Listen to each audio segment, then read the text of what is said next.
Welcome back to Crime Chats. Tiny room, microphone, endless crimes. Yeah.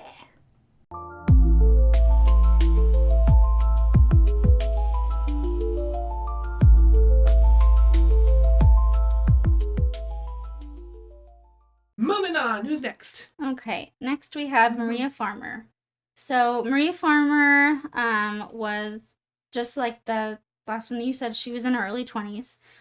She was recruited, so it wasn't the Pure Network. She was an artist, and so she was big in the art scene in the 90s.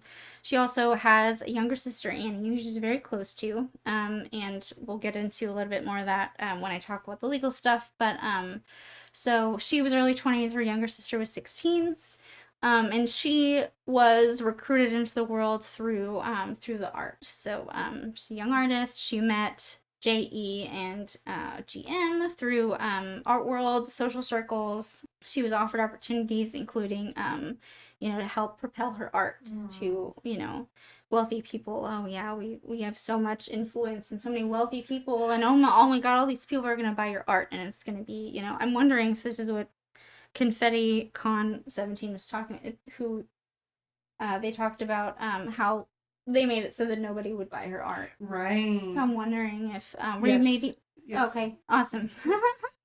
yeah. So So that's awful because like she loved art and she just wanted to make a name for herself, and then she met these people that seemed to love her art too, right? So like we're not even talking about you're a grown up, how could you be whatever. This is literally this is the gig as an artist is you get people interested in your art. Like that's the whole that's how you get known, is you get your art in front of as many eyes as you can.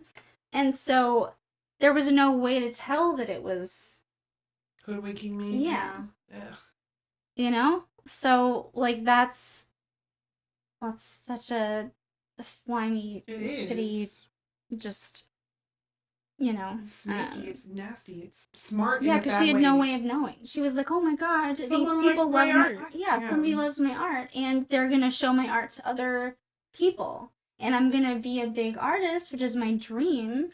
How crushing, though, in such a completely different way. Something you're passionate about, someone lies and tells you, "Oh, it's great, and I want it all." Psych!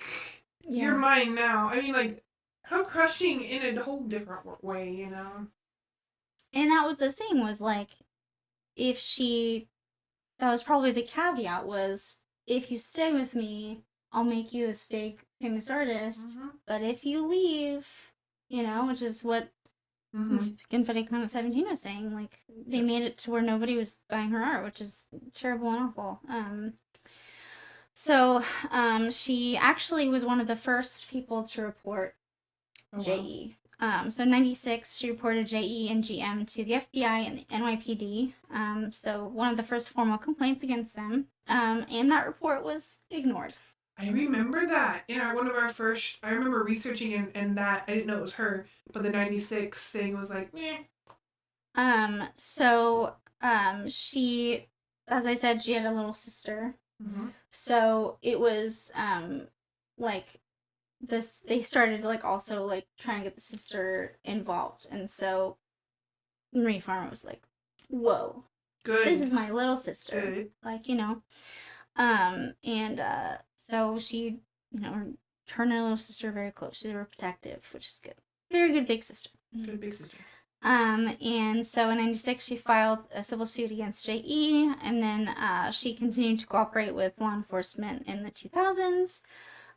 So her 96 suit against JE did not go anywhere, no legal consequences. There's limited details about it. I couldn't really find much, but she helps expose the failures of the justice system. Good. Because, we need her. What do you mean you ignored this report?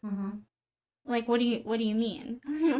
Why are we ignoring reports of atrocious things happening? Well, and I vaguely remember, and I know we have, and they had her sister, right, yeah. I remember when first when we first opened up this can of worms in late February, early March, I didn't have her name, but I knew that the 96 police report, the first one, was ignored. I think at that same time, because he wasn't outed yet, that's why it was like, no, he's such a good guy. Look at him giving all this, donating this money to the police department and the children's this and the that.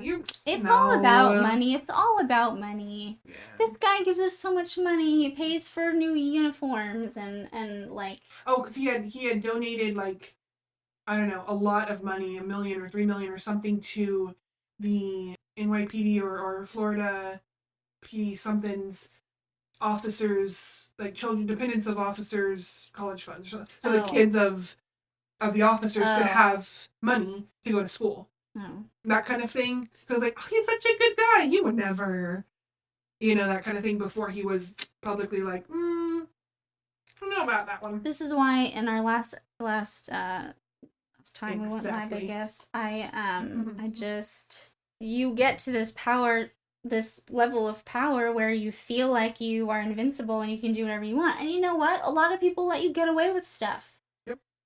That's what I learned. Yep. And it's wrong. And it's wrong. And it's just, it's wrong. Again, like, this goes back to, like, we're making this shit way too goddamn complicated. And I'm cussing a lot, sorry. But, it's way too complicated. You do something wrong, regardless of who you are, who you know, how much money you have, it does not matter.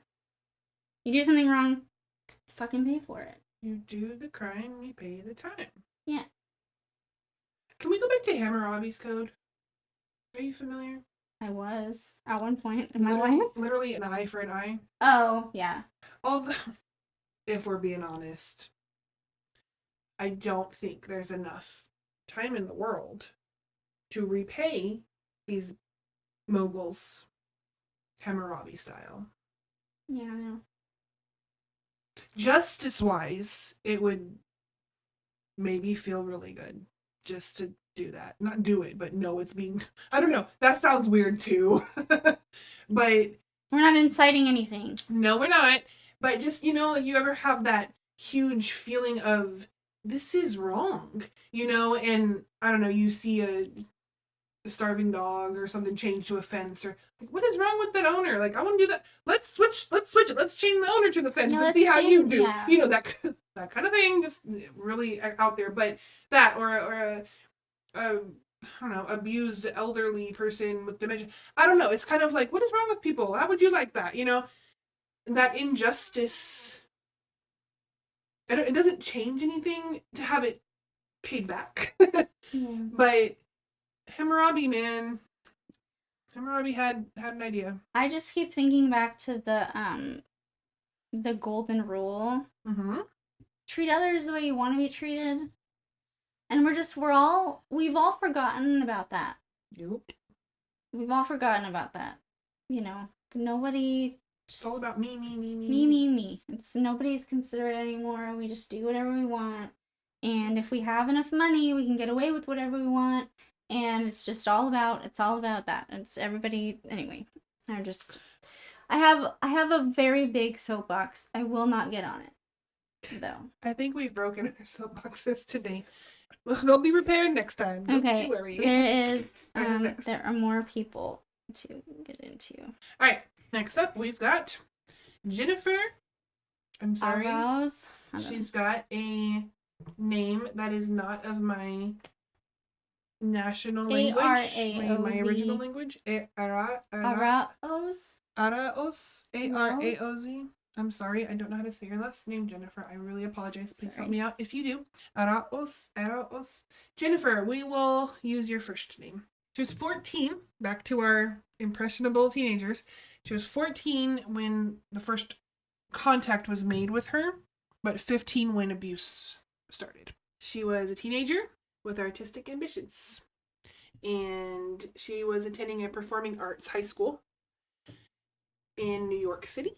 She was described in all the reports, like news reporting and court reporting and things like that. Again, she was a minor, so there's not a whole lot about her background because she was a kid, but we can kind of use those reports that we do have to piece things together.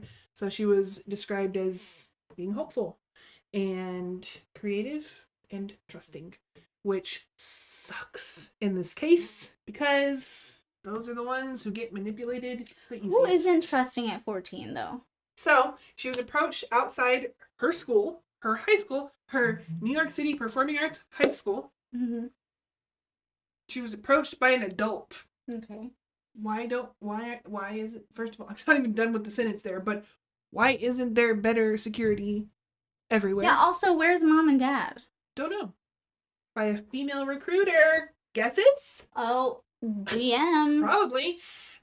She was lured with promises of acting and theatrical opportunities because she's 14. She wants to be an actress and do well. And come with me and I can give you that. She was... And even if mom and dad were there, they probably saw a woman and were like, it's probably fine. She's a recruiter at a theater school, of course. Yeah. Sidebar. I don't trust women. I mean, but women are like the I feel like they're more conniving and like we look so sweet and innocent, you know. But yeah, it's the girls that bullied me in school. Yep. It's the girl. Anyway, I don't trust women. But that was okay. Sidebar over. So this woman, this female, which we're assuming wasn't told because there's a lot of redacted things when it comes to the minors of the cases, right? Of the files. We're assuming it's Ghislaine.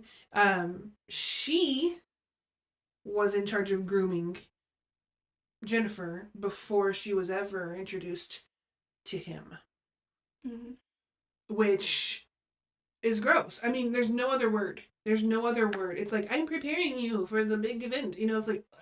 Well, Virginia Giuffre, too. Like, the first time that she gave a massage, it was Epstein, obviously, but then... You said it. I'm sorry. I already lost. True, I already lost.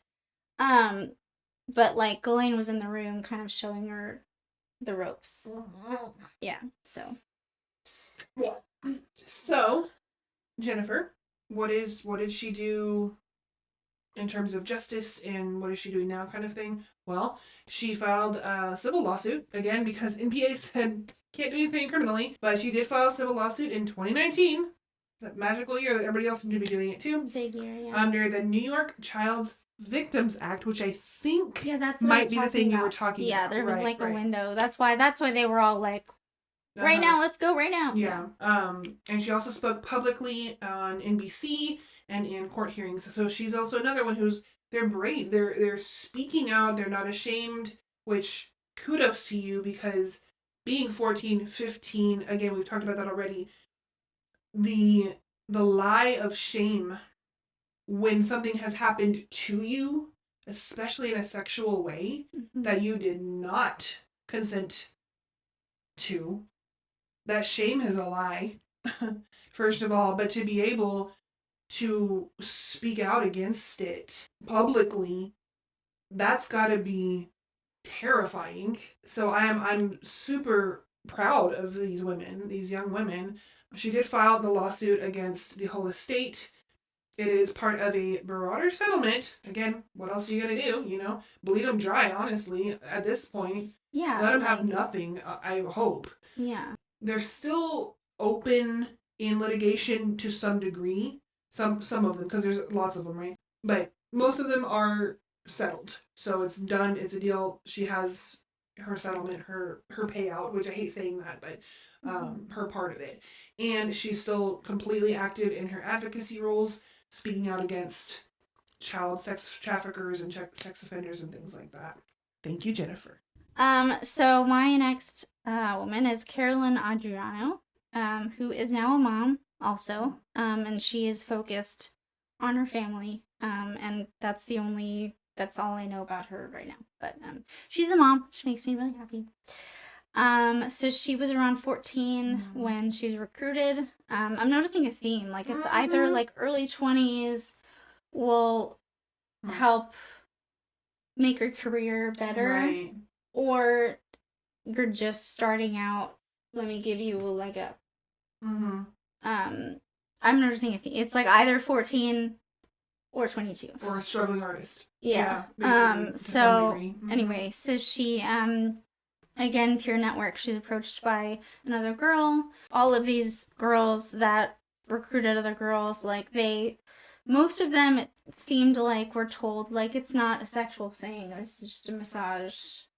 It's just a massage and you'll get paid for it. Also, I'm wondering if not that they were consciously doing this, but another reason why would just be so that they'd have someone else, or they'd have a friend, or they'd have, because I mean, as twisted as that is, you feel alone, you want, anyway. That's rough, yeah. Yeah. She's been involved with the legal action after the NPA of 2008. In 2019, she delivered a victim impact statement as part of the legal proceedings against JE. Good. So she delivered it, and so I'm that's amazing. That again, with the strength of being able to speak publicly about that stuff and whatever happened. Yeah, that's awesome. Because we need to hear more. It needs to come out, which is why I made a decision for this show that like any words, any crime, whatever, like I'm not going to sugarcoat anything. I agree. Like words like rape and stuff like that. Like I'm gonna call it what it is, because that's what it is. Good. Yeah. I have one to work on with you. Unalive. Oh yeah. Don't say that. Yeah. I only said that because I don't know. I find it kind of funny, but yeah, it's a joke to me. Yeah. Suicide is suicide. It's not funny. Yeah. Our snowflake society has decided to sugarcoat. We don't need hard to. Words. We don't need to. We don't need to do that. But yes, I agree with you. Yeah. So we shouldn't be sugarcoating these things. Mm-hmm. They need to come out the way they are, and we need to talk about them the way they are. Right. I mean, that's why we teach little girls the words for their anatomy, right? Why can't we do the same thing with crimes that could be committed against them? It's anyway. It just doesn't make sense to me. So she she was obviously a huge part of that. She gave a victim impact statement, and so that's what she did, and that's a lot of these women either delivered or submitted victim impact statements to, which is what and so that really, I mean, kind of sealed his fate in the eyes of everyone. When does it have a date for her? Impact statement. 2019. 2019. Okay, so that big year for okay. Yeah. So that was when he was. If you're kind of confused, like why is everything happening in 2019? That was when he was arrested in New York. Yeah. Just to bring that back to that year. So bam, everybody's doing stuff in 2019. Yeah. Yep. Right. So thank you, Carolyn. Thank you, Carolyn. All right, Nadia Marchenko, I believe. I think, yeah.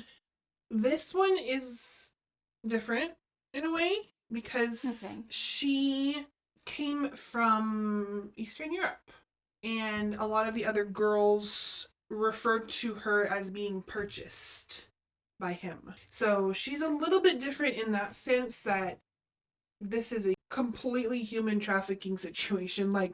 There's no ifs, ands, or buts about that. She was 15 when he acquired her. She was brought from Slovakia, Eastern Europe, to the United States. And what is this? Why? I don't think we are going to get an answer for that question. I don't. There wasn't a lot about her personally because, again, this was a different kind of situation where she was purchased. And she was groomed, we'll use that word, because she was groomed to become more like Ghislaine, reportedly. So she was abused. She was sexually abused, all this stuff, but she became a recruiter. and that was kind of her role. Mm-hmm. But going back to earlier, I don't think that makes her any less of a victim. It doesn't. So what's important, well, there's a lot really interesting a weird word, but about Nadia is while this is happening and she's being trained to be this, and go out and get other young girls, she's later then described as a perpetrator because it's twisted. It's a twisted situation because but also I don't know. It's a weird But that's like conundrum. But she was almost like neck and neck with Ghislaine at that point. Like they were equals almost. But she had been brought up to be that. No. And she was bought. It was a weird, odd one. And she was a victim from that. She was a victim from the beginning. From the very beginning. Right. Like she was like purchased. Right. Crime. Yes, big crime. You can't buy people. So she is a victim from the beginning. Yes. Stockholm syndrome, probably. Yeah. She doesn't have any non-public lawsuits against any of them. She did invoke her Fifth Amendment right during questioning, which not stated anywhere that I found, but I think was imbibed in her. Like, if they ask, just say this. If you're questioned, just say this. Yeah. That's my opinion. That's my thoughts. And that's another way to get her to stay too. Is like, okay, well, right. If we go down, you go down. Right. And here's a kicker: she's been missing since 2024. We don't know what that means. We don't know if that means she chose to go missing, because you're an adult. You can leave, and that's fine. I believe that's not true. I believe either she's, I don't know, she was killed because of her ties to all of this, or she was sent back to Slovakia after Butthead died in prison and Ghislaine is in prison. I don't know. There's not a lot of information on her whereabouts now, but we don't know where she's missing. Goes back to my hot take about Rico. If they have Ghislaine. Yep. And if they have Nadia, that's two people. Rico. Yep. True. But if there's only one person, True. You can't do Rico. True. So Ghislaine is like, oh fuck. Disappear. Go disappear. I don't want a Rico charge. We need to take care of that. It needs to just be me.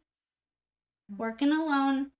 I just found. I don't know. That was my hot take. That's been my hot take for a long time now, since Diddy. Well, and it makes sense. I mean, the more we hear, the more we've read, the more we've researched, the Rico charge makes sense to have been included.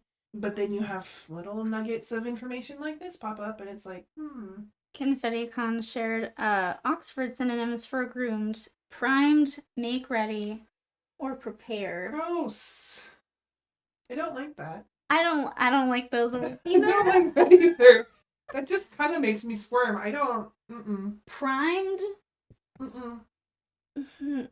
Made ready. Okay, moving on. Yeah. Thank you for your comment. Moving on. Yeah. Oof. So I think primed is even worse than groomed. I don't like it. I don't like it. It makes me feel gross. Right. So Nadia, wherever you are, thank you for being brave. It's not your fault what they did to you. And I hope that you're somewhere safe. And that you're still with us. Yep. My next one is Danielle Bensky.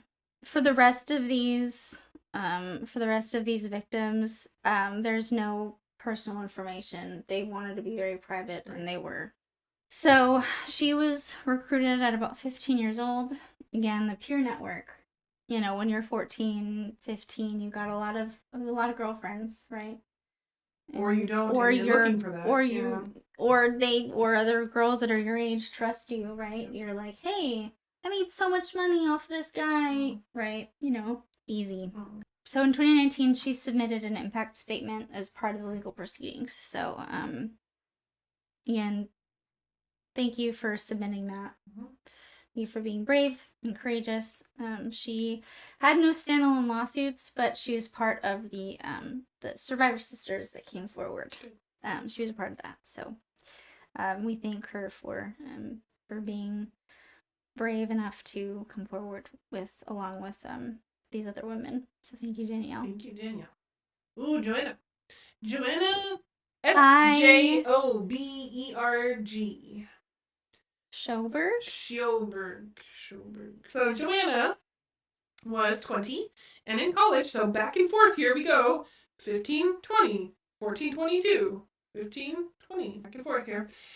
She was a college student, very social, and trusting, there we go again, and open to opportunity. Perfect victim. I mean, college. Go to college to figure out what you want to do with the rest of your life. Yep. Nobody knows what's going on. We just all left high school and then primed for adulthood. Just makes me want to vomit. Okay. We were made ready. So Confetti-Con commented, no better than groomed. Yeah, there really is no. There's not. There's yeah, no better it's word than it's that. not. Okay. We could just invent a new word. It's gross. I mean, it fits. It's gross. Yeah. It is a gross word. Yeah, maybe primed is a better word then, because it's grosser. But then what about when you prime a wall to paint it? You're gonna think of pedophiles. Well, when you groom your dog. That's true. I'm sorry I have to groom you right now. I'm sorry. Oh, I'm grooming you, but this is consensual, okay? You're like, no, it's not. You're okay with... Nope. Okay, dark humor. You're here for it. We know. Okay. Dark humor. That's what we are. That's what we do.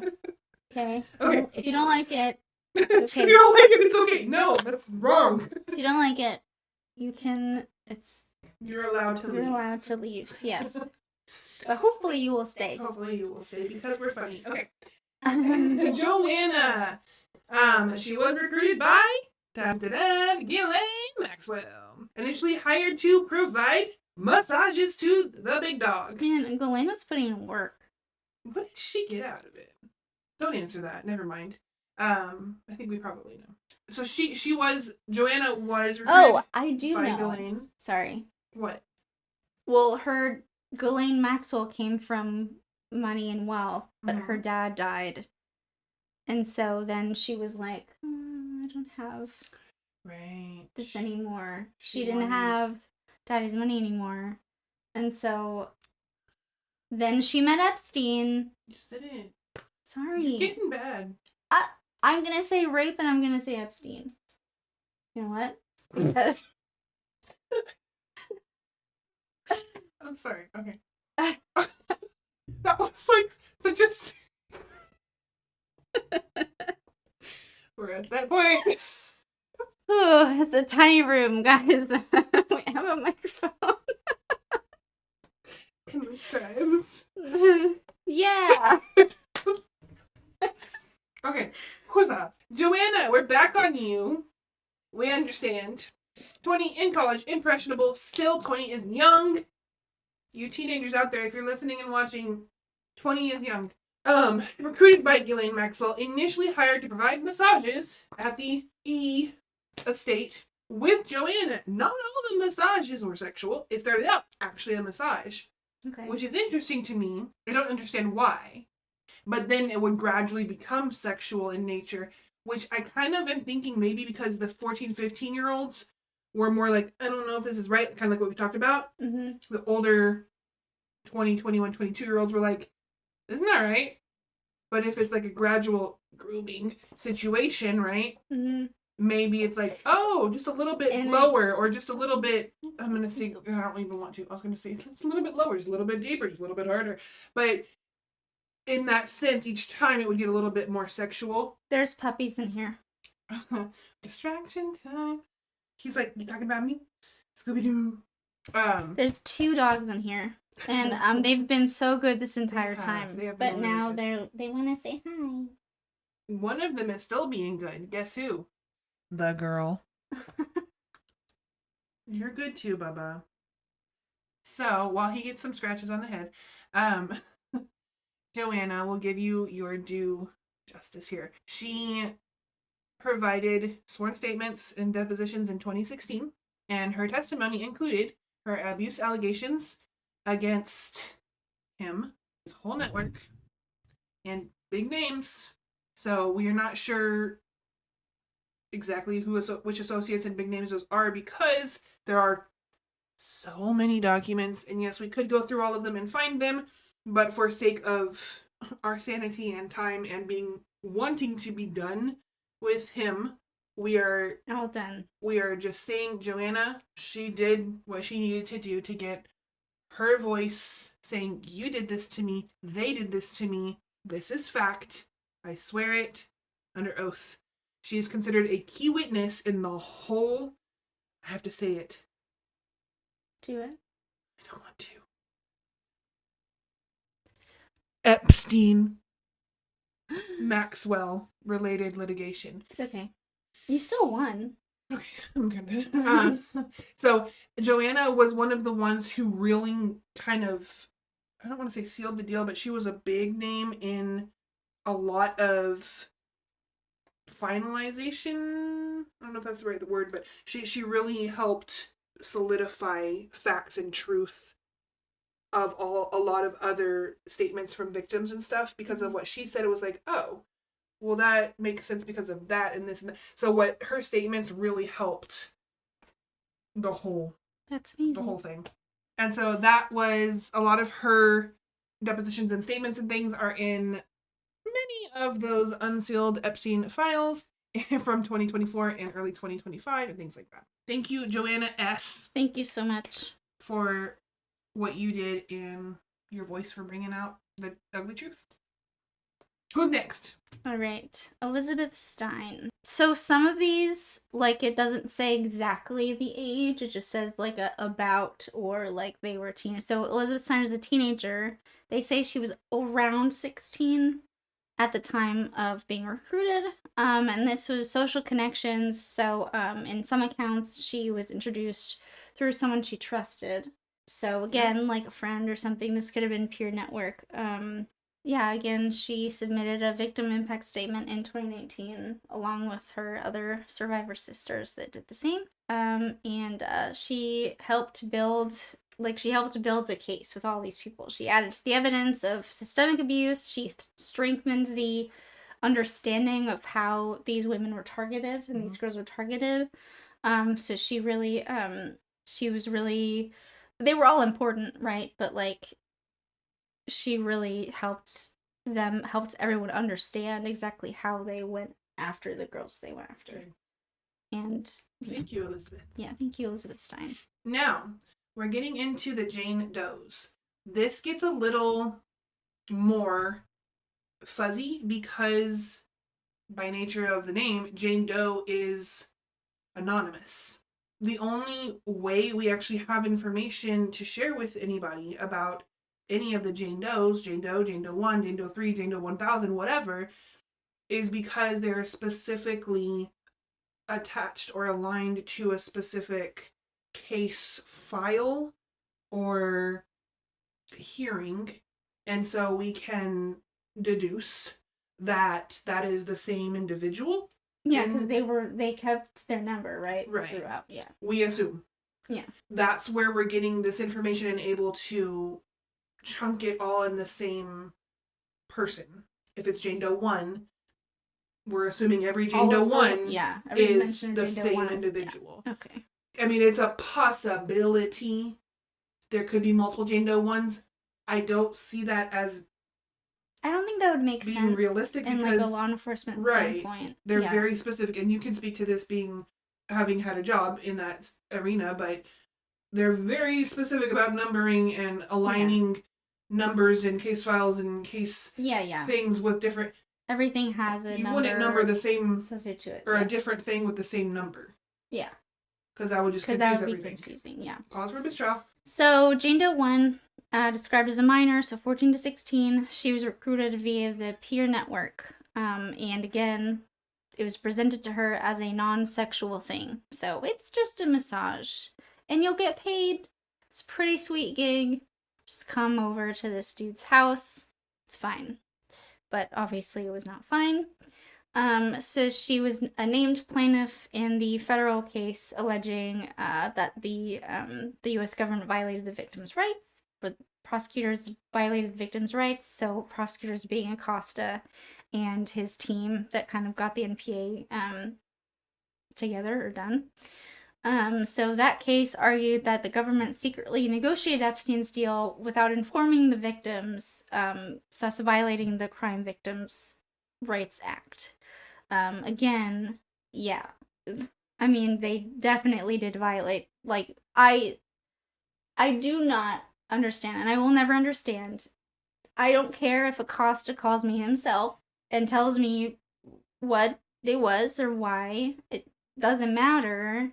You tell the victims, you tell the people that are coming forward that the crime was committed against. You tell that person if anything happens in the case, especially something as huge as this. You do not keep them in the dark. That was wrong. It will always be wrong. Nobody will change my mind on that. So the courts ultimately ruled that the Crime Victims' Rights Act did not apply before formal charges were filed. The deal wasn't overturned, but this exposed the secrecy of the plea agreement. So suddenly we all knew that it was kept from the victims and it was hush hush, and it sparked national outrage. It became a key moment in the broader fight for victims' rights. So that was Jane Doe 1's contribution. Thank you, Jane Doe 1, for being part of that. Of course, it sparked national outrage. It is outrageous. The victim of a crime, like, how are you going to, like, that's the second most important person. I mean, to me, most important, whatever, but, like, that's, like, how are you gonna not tell the victim of the crime, right. That's the case, that there's, even about this development, especially development as big as this, right? Like, how are you not gonna do that? Like, that, anyway. So, the deal was not overturned, but, it still, like, exposed how shitty it was. So, thank you, Jane Doe 1. Thank you, Jane Doe 1. Jane Doe 3 is our next survivor, and she is frequently cited in the victim litigation and compensation filings. She was approximately 14 to 16, again, because she's a minor and chooses to remain anonymous under Jane Doe names.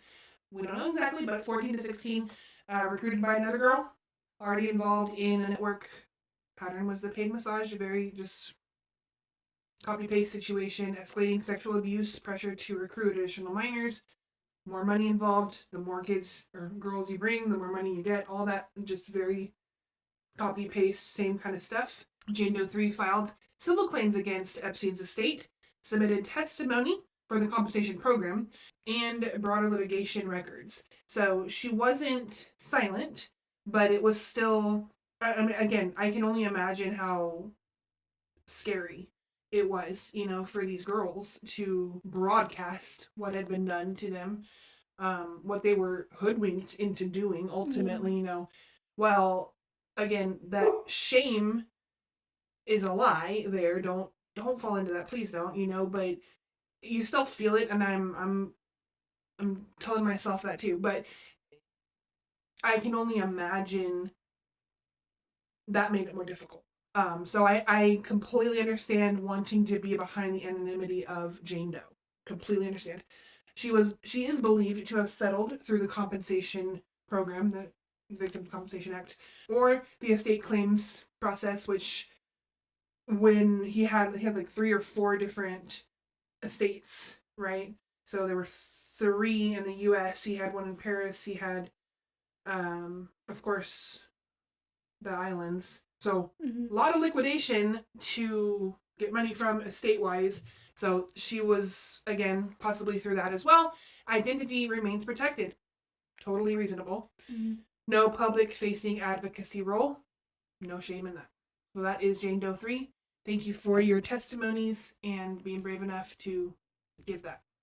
Thank you, Jane Doe 3. I think someone can correct me if I'm wrong, but I remember in the memoir that before Virginia Giuffre decided to come forward publicly with her name, I think she was Jane Doe 3. Oh, wow. Okay. And then she said, "No, this is my name, and this is what happened, and this is me." So, all right, Jane Doe 4. Again, a minor, 14 to 16. Again, peer network. It's not sexual. You're just gonna make money giving this dude a massage. And she was a named plaintiff in the same lawsuit as Jane Doe 1. So same situation as Jane Doe 1. They, even though the non-prosecution agreement deal was not overturned, it was because it was said it didn't violate the whatever act. Yeah. It still brought it to light, and it still sparked the outrage that it sparked, and so Which, I'm sorry to interrupt, but I think that's really important because what you just said is monumental.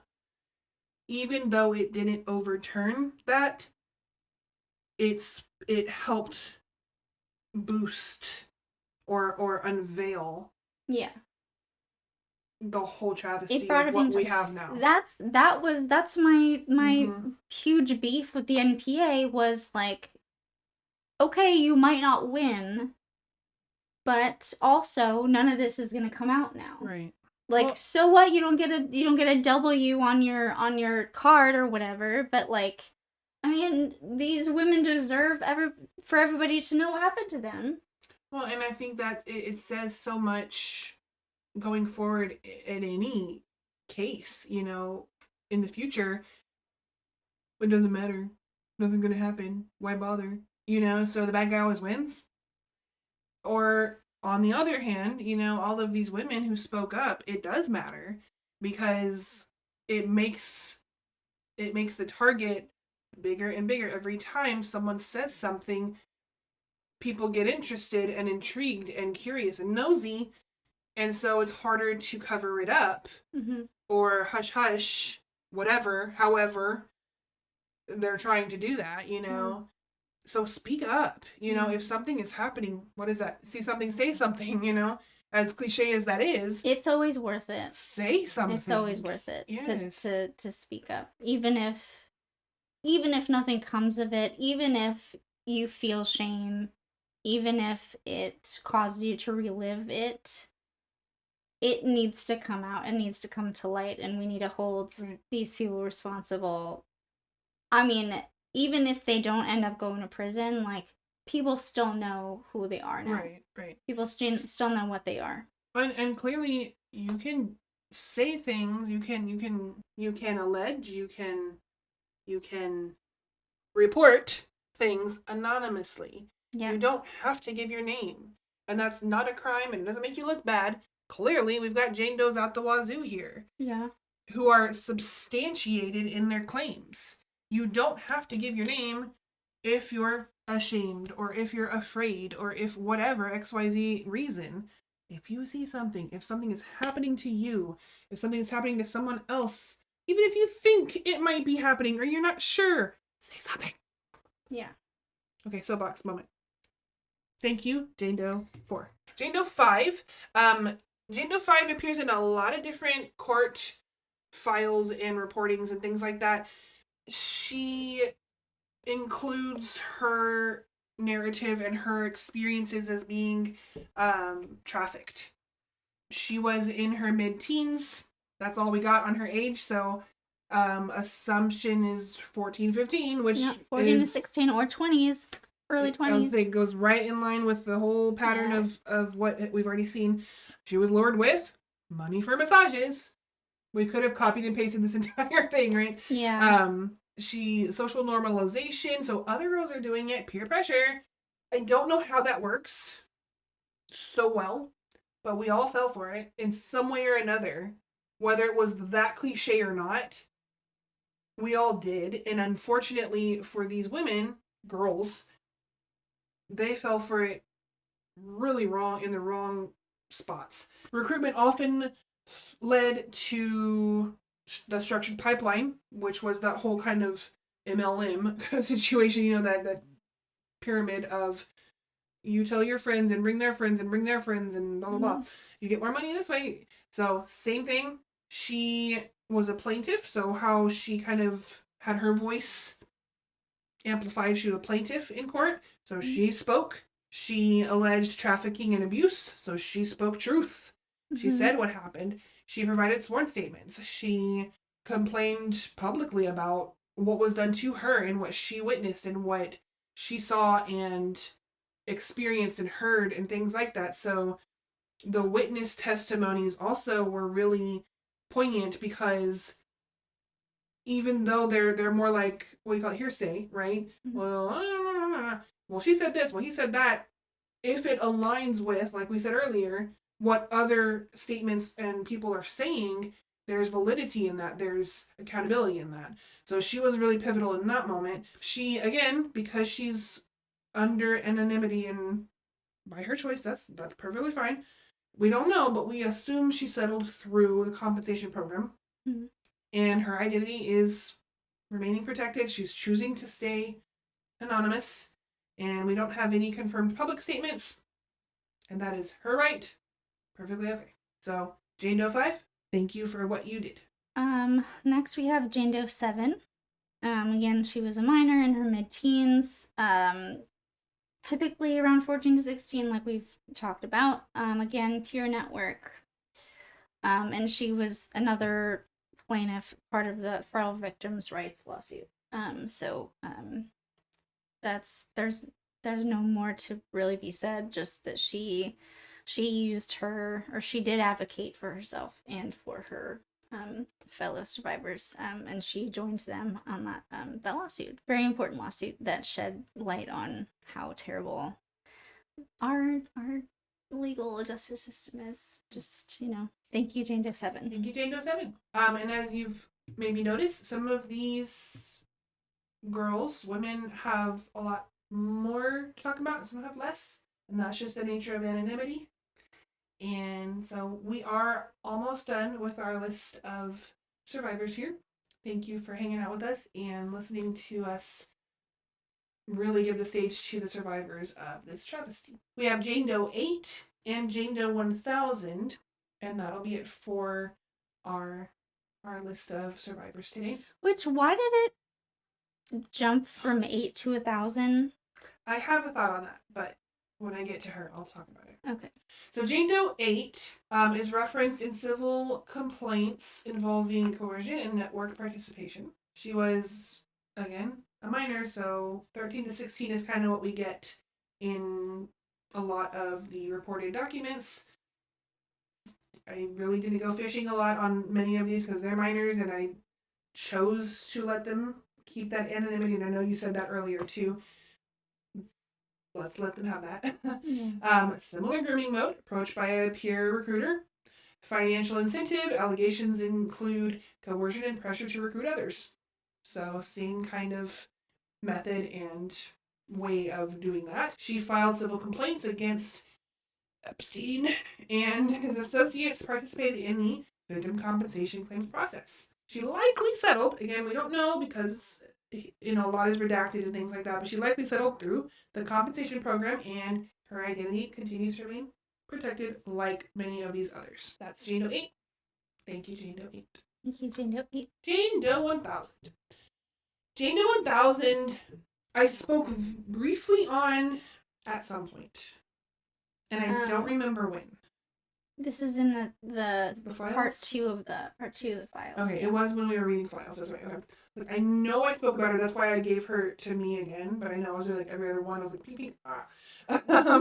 So Jane Doe 1000, again, 15 to 16, when she was recruited, she was most notably referenced in the later Epstein-related lawsuits, including high-profile filings involving alleged third parties. So why she's significant is because she names big names in her allegations. Allegedly recruited through Epstein's established network, same way as everybody else, well, most everybody else, female intermediaries, likely Ghislaine, likely Nadia. Is it possible that Jane Doe 1000 is also who wrote those journal entries that I read? Because she names those big names. Could be. And the journal entry named those. Could be.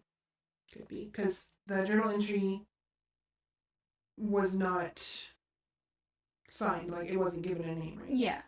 Could be. That's the thing with this whole thing, is there's a lot of when on this episode, because we don't have this person said this in terms of documents. That was last episode. We have a bunch of content on that. Yep. We hope you've been watching that on YouTube and all the socials. This one is more, we are listening to the victims and what they say. So that's where we're getting this information. She was a plaintiff in civil litigation, again, because NPA wouldn't let her file criminally, involving Epstein and alleged co-conspirators. Here's the kicker, is that Jane Doe 1000 specifically names high-profile people like Prince Andrew and Alan Dershowitz. She's not hesitant on those names. She's very sure of that. There's never a change in her story on them. So the fact that she is so confident in her story is very damning to the case. Yeah. In her case, Jane Doe 1000. The case outcomes. Good for you for naming names. Mm-hmm. Especially because A, they're still alive. B, they're billionaires. Yeah. One of them, well, I was gonna say is royalty, not anymore. He's been announced, but that's again hard. I don't even know a word big enough for that, but like, good job. Jane Doe 1000, good job. Yeah. That's scary. Yeah. That takes big bravery. So some claims have been withdrawn or dismissed because we've gone through that again in previous episodes about why that might be. Others settled confidentially. I imagine that might be a Prince Andrew situation. I don't know. That's my guess. She remains anonymous. Good for her. Yeah. Good for her. She just dropped a bomb and then left. Yep. And she is not one to give public statements. Obviously, if you want to be anonymous, you're not going to give public statements. Yeah. So we don't have quotes from her or anything like that. I do think Jane Doe 1000, I mean, all of them, all of the women, all of the Jane Does needed to say their piece. And every single part of every single one of their testimonies and their depositions was necessary. So thank you, Jane Doe 1000. Thank you to all of these women. Thank you, Jane Doe 1000, and everyone that we mentioned today. Thank you for your bravery. Yes.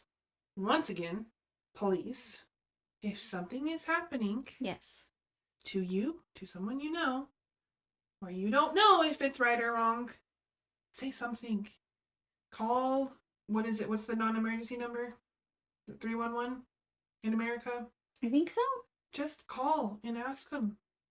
Like, I'm not sure about this, but this is happening. They don't believe the TV and the movies. They can't, like, pin you down at where you are and know your name and your social security number and what you ate today. They don't know all that. They know what you tell them. Mm-hmm. So be honest and ask them. If you're not sure if something wrong is happening, please speak up.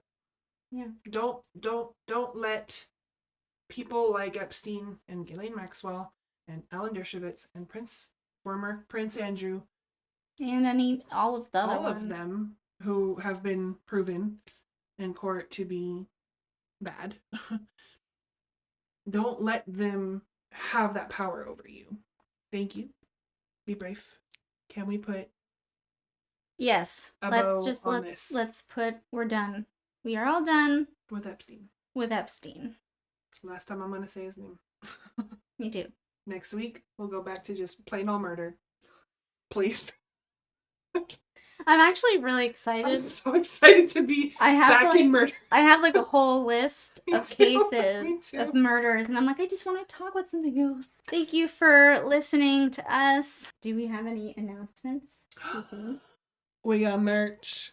We got merch on demand on Amazon because who doesn't have Amazon? Come on, baby. And for our first 10 subscribers. Subscribers on, so we're on Buy Me a Coffee and Stream Elements. I'm going to put them on all our socials. Mm-hmm. Yeah, so subscribers on that. First 10 of those. So our first 10 get the only 10 in production ever of our OG Crime Chatters merch. Yeah. That's it. You will be one of 10 in the world, in history, to have it. Yeah. So you won't want to miss it. Check it out. And thank you so much for your support. And thank you to ConfettiCon17 for chatting with us. You're our first commenter, yes. So I'm like so excited about that. Thank you.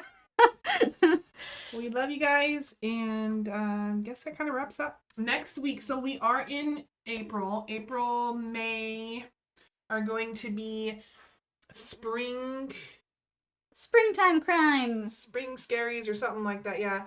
So crimes, let's be honest, murders, around or about or involving springtime things. So it could be anything to do with spring. It could be Mother's Day. It could be Easter. It could be spring break. It could be, I don't know, daisies.